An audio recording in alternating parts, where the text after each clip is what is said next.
Dinokeng is one of those interesting places. Dinokeng Game Reserve is what are you in for? What can you expect? And do we understand it? And that's what I'm going to try and find out in this episode is do we understand Dinokeng? What can you expect? What's there to do and things like that. So that's coming up in this episode.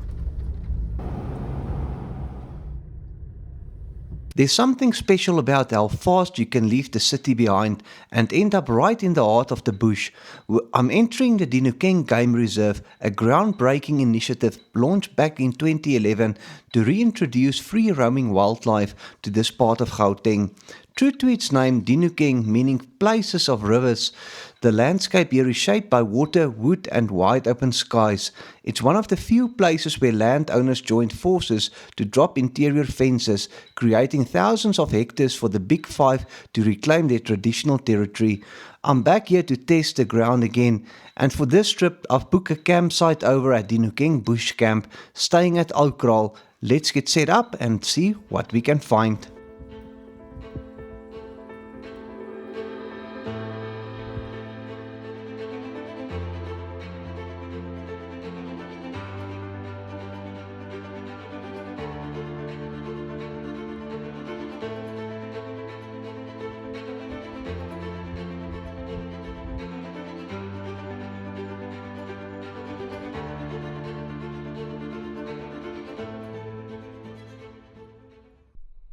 Up early and back on the road, the morning air is cold, the bush is still, and there's nowhere else I'd rather be right now. I'm taking things slow today, just a peaceful morning drive through the reserve. Join me, relax, and enjoy the sights.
As the sun reaches its peak, the whole landscape shifts. You start the day wrapped up against the morning chill, and by midday the car is clocking 31 degrees. Winter in Denuking definitely hits different. It's that slow, dry heat that just invites you to slow down even more, take a sip of water, and enjoy the stillness of the afternoon drive.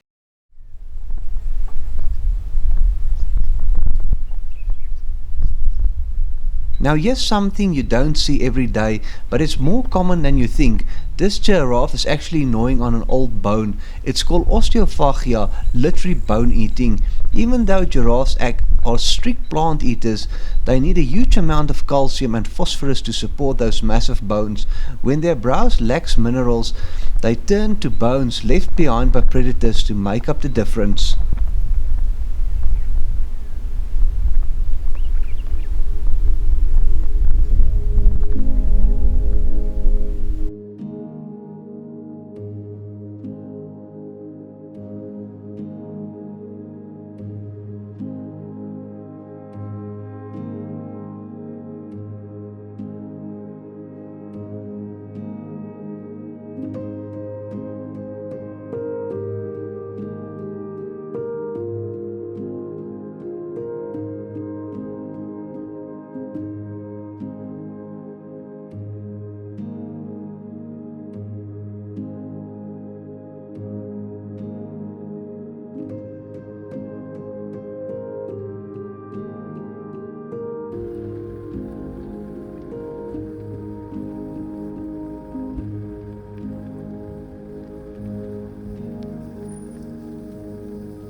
There's a shift that happens in the bush the moment the sun goes down, the heat of the day fades, the sky turns gold, and the evening air turns cool. Time to light a campfire, unwind, and just soak in the stillness of Oakroll. This is what it's all about.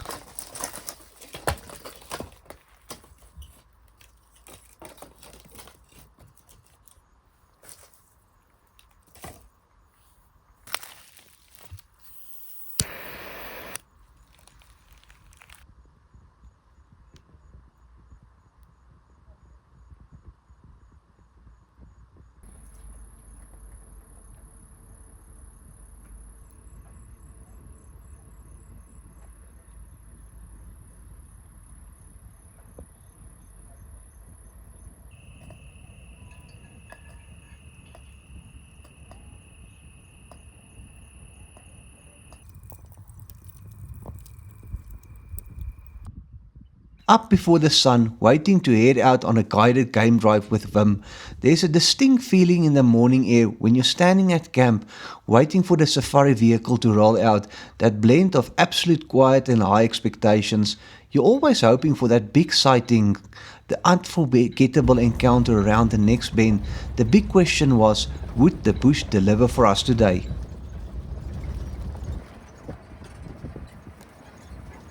Fresh tracks, crushed vegetation, and that familiar bushveld tension. All the signs were pointing to elephants in the immediate area. Knowing they're close is one thing, actually spotting these giants through the thick bush is another. Would today be the day we finally spot one?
And then there he was, a solitary elephant bull moving quietly through the bushveld.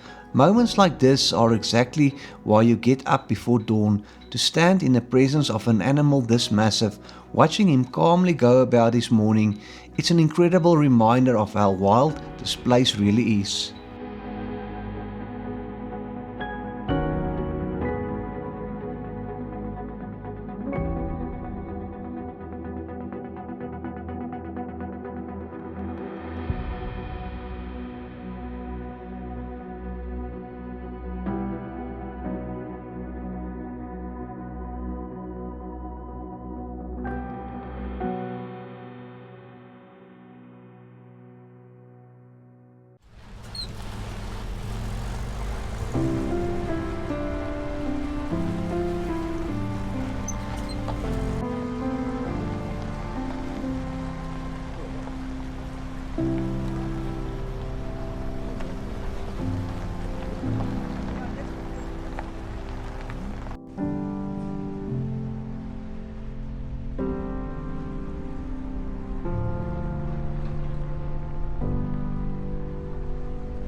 suppose that's as good as the start of the day you can have. There's some rhinos there. The first thing I see on my morning drive. So hopefully that's the beginning of a exciting day. But yeah, the longer you are in the park, the more you almost start to get into the rhythm of it, and start to get a feel for the animals. This is now the second time I've seen these three yesterday as well. But yeah, what a privilege to see them out in nature, still with their horns. Couldn't ask for a better start to the day.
So just on the Oakroll Camp, the stand I'm on is numbered, it stands 1 to 3. So you've got 3 of these cement blocks basically next to each other. Nice for a group. And then there at the back is a small boma fire area that you can use as well. I prefer just to have it closer to where my bush lapa is. And there's number 3 where the car is, and then that way it stands, I think is it 4 to 7 or something like that. And then further down there you've got another one which is called the Impala stand. But what's nice about this is you've got quite a nice view of the area here. So yeah, if you come to Dinokeng Bush Camp, I suggest that you come at least twice. First to the Oakrolls camp, and then to the Stanley camp, which is more that way, and where it's more flat, but you're in between the trees. And after you've been here twice, you won't need any encouragement to come here for a third time. So you know, very nice campsite, obviously fully self-sufficient. You need to bring everything with you. There's a rubbish bin, but that's it. Everything else, your own water and everything you need to have with you, your own shower. If you want to make use of ablutions or just a bathroom break, then there's a picnic site down there where you can drive to. I think it's maybe 5 minutes drive or whatever, should you want to use the bathroom there and don't want to make your own plan. But yeah, very nice campsite. I really enjoyed the vibe and the scenery here. As we set out for the final guided drive, the mindset shifted, the pressure was off. It didn't matter if we ran into another elephant or just watched the birds in the acacia trees.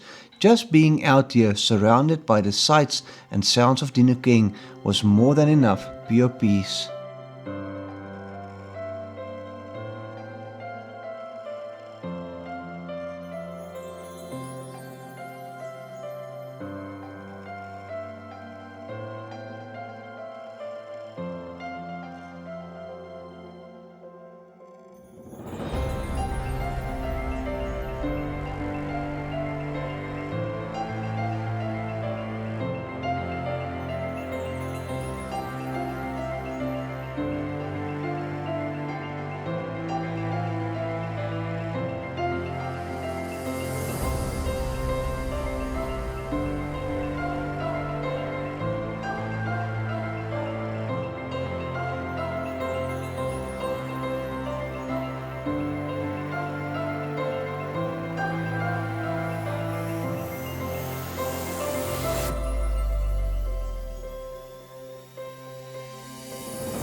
Now looking back at the couple of days spent here in Dinokeng, I honestly thought when I was planning this video I was going to drive to all these places, the brewery, the slide, all these interesting places, but then it became a video different than what I anticipated it to be. Is you, you know you did not come here when you drive from A to B to C.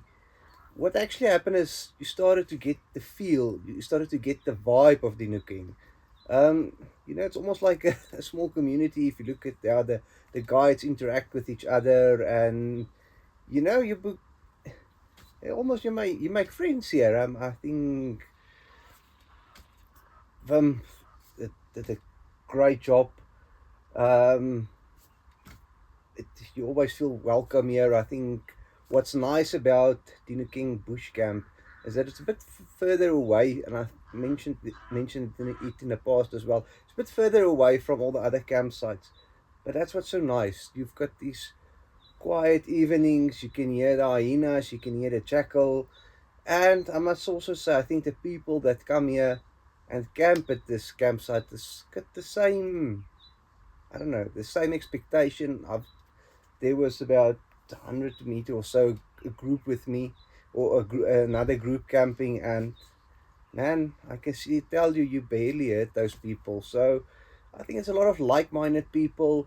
You can come here over a long weekend, and it's such a nice experience. You don't have to drive very far. You can book game drives, and yeah, if you ever in this area and you want to give it a go for a weekend or something, really consider it. I've spent now 4 nights here, and I feel bad to go back home. And by meaning going back, it's like at most a 2 hour drive to go home. So yeah, no, worthwhile, and I hope you've enjoyed it with me. Um, I think what animals you see is sometimes a side note. You always want to see the big five, but I think you really more start to appreciate if you see something big, and then you start to look at the other animals as well, and you don't only search for the big five. So yeah, thanks for watching. See you in the next one.